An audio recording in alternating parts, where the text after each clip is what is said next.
বন্ধুরা ফির একটা ভিডিও নিয়ে তোমাদের কাছে হাজির হলাম।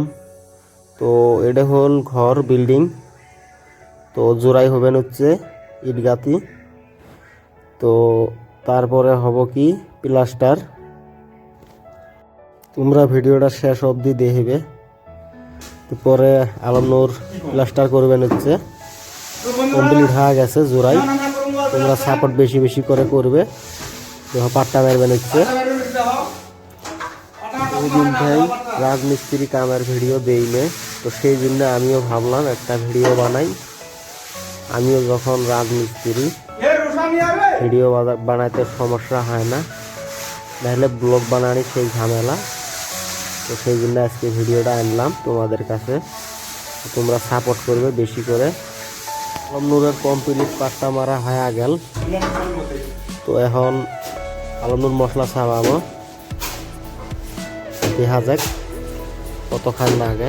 তো গাইজ দেখো মশলা এমন ভাবে ছাপাবেন হচ্ছে ওয়ালের ঢাপ ঢুক শব্দ তুলি ফেলাইছে। তো কিচ্ছু করার নাই, কামের তালত এইরকম হবে। তোমরাও জানো ওটা কাজ করা মানুষের। তো ফির পাট্টা মারব, গ্যাপ মারল, গ্যাপ মারার পরে পাট্টা ফির মারি দিল। সুবিধা হয় কাম করা,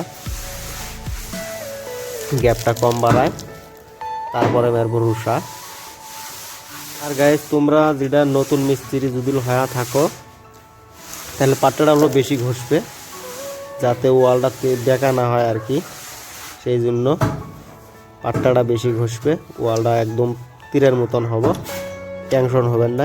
এখন বানান হবো চৌকাঠের পুফলা। তো পাট্টা ধরছে চৌকাঠের পুফলা। তো তোমাদেরকে দেখাই তলে কিভাবে মশলাটা মারে ডাহলা কর্নি দিয়ে। এটা হল বিল্ডিংটা, তোমাদেরকে দেখাই একদম ঘুরি সম্পূর্ণ। আর এই ওয়ালটা করা হল, তোমরা দেখো গ্যাপটা বাঁচে নেন, কোনটাই গ্যাপ নাই। খুবই সুন্দর হয়েছে ওয়ালটা। তোমরা আজকের ভিডিওটা কেমন লাগছে, যদি ভালো লাগে প্লিজ একটা লাইক করে দেবে। ভিডিও